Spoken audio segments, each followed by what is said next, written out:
Vous êtes sur Autour du monde et bienvenue à Santorini.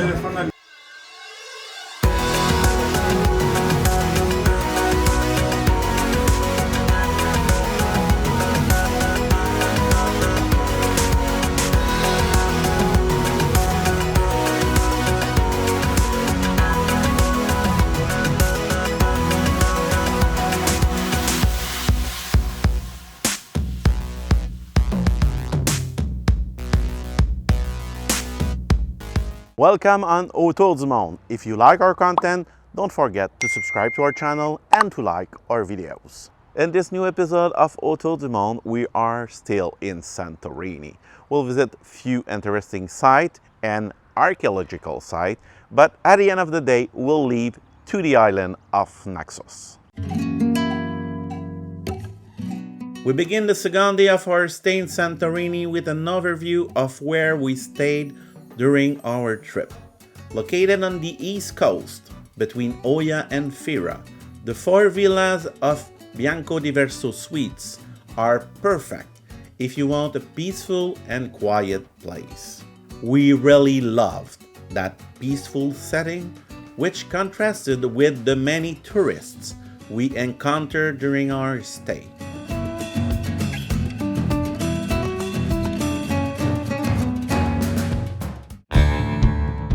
Unlike Hélène, who decided to sleep a bit more, we set off very early for the southern tip of the island to see the Akrotiri Lighthouse.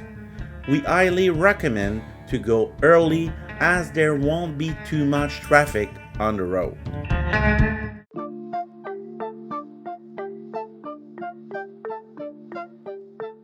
Built by the French company Colas and Michel in the 19th century, the Akrotiri Lighthouse is nothing exceptional, except that it is built on the top of a red volcanic cliff of nearly 100 meters high.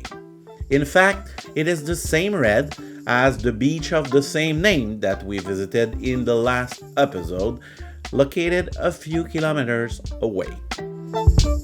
Due to its strategic location, like the town of Oia, it is also a popular spot for tourists due to its famous sunsets.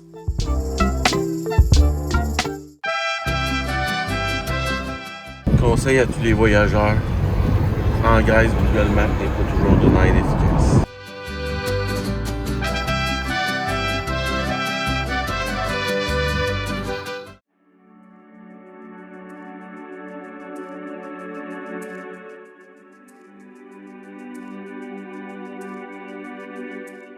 Tickets, please.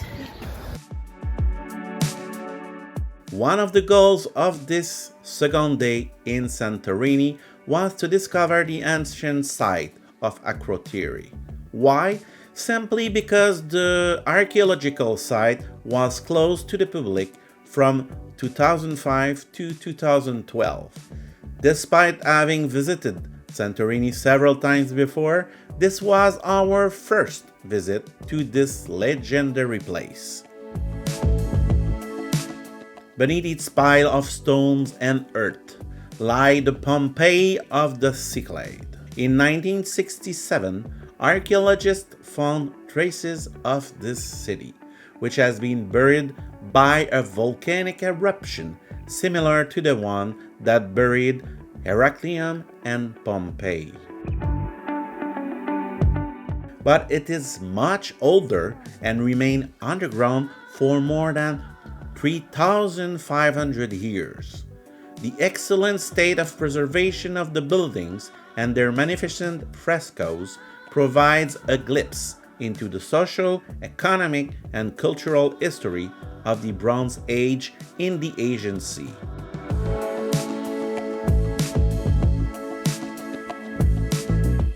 Honestly, if you are a history fan, you absolutely have to visit this exceptional site.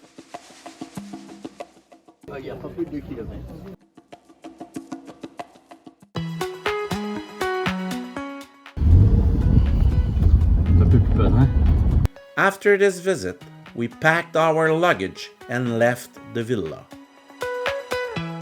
Déjà l'asile. The second day in Santorini meant a second day of dealing with traffic.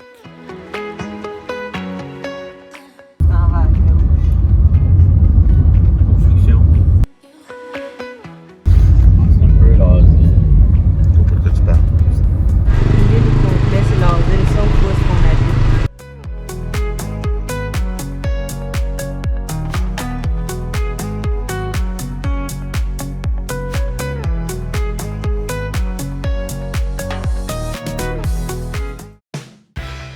After wasting several minutes on the road, we finally arrived at the Port of Oia, which we wanted to see before leaving. The place is amazing, but patience is required if you want to get there. Hit the road once again at the end of the morning. There are a lot of people on the road, and we're a little exasperated by the erratic driving of the tourists. It was clearly more pleasant earlier this morning. Récréateur, mon homme. Adieu, Oya. C'est vrai que c'est beau. La vue générale de l'île, c'est beau, mais pas dans les villes. Mais d'après moi, tu peux aller chercher un peu le même feeling Dans nos les autres villes, c'est ça. Je pense que tu vas avoir plus le contraste à Naxos. Tu peux pas, tu sais, je dirais ça à quelqu'un, là. What you heard was our immediate comments on our appreciation of the island. In retrospective, it's a destination worth seeing, but you have to choose the right time to go there. And yes, it can be a bit like Pisa, so a bit disappointed if you have too much expectation. But as Ellen said, if we had started the trip by this island, it's sure we had appreciated more the place. Allez, vas-y, Agron.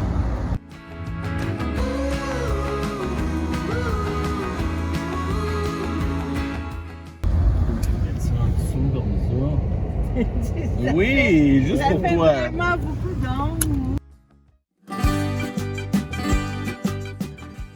Alors, comment trouves-tu le spot?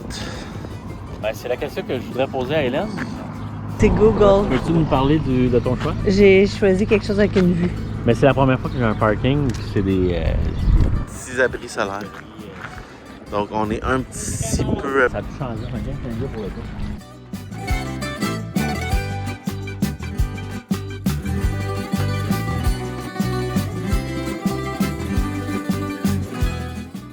Quelques photos of Santorini.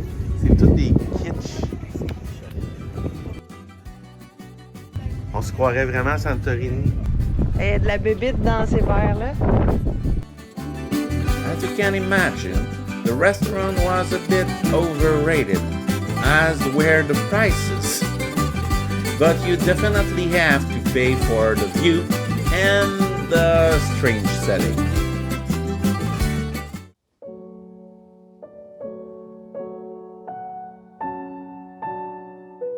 We choose this dramatic music because we experienced a drama in Santorini. As you will see in a moment, we had become a little too confident with our drone. And what had to happen, happened.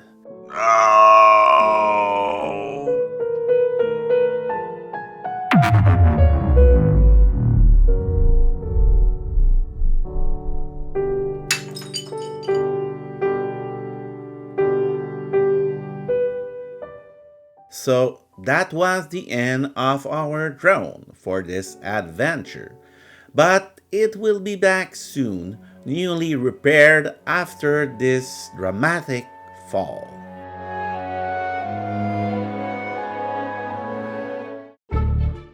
To recover from our emotions, we stopped at Grigoris Bakery, one of the most famous on the island. I love you, girl. I love you. I don't love you, the Mykonos. The Naxos the best for me. Oh, really, eh? Yes, yes. After returning our rental car at the airport, we took a cab directly to the port of Santorini, where we board a ferry for our next destination, the island of Naxos. The trip was very pleasant and our driver was very talkative. Apparemment, d'ici 2-3 jours, on devrait arriver.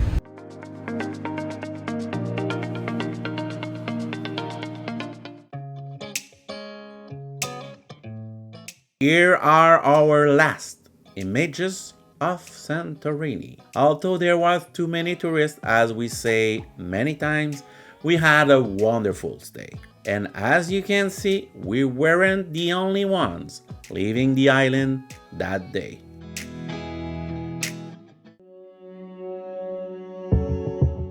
It's worth noting that transportation between the Greek islands is very easy, as the ferry service are extremely efficient. It's a bit l'asile. So at the end of the day, we took a ferry for the island of Naxos, where we arrived at the beginning of the evening.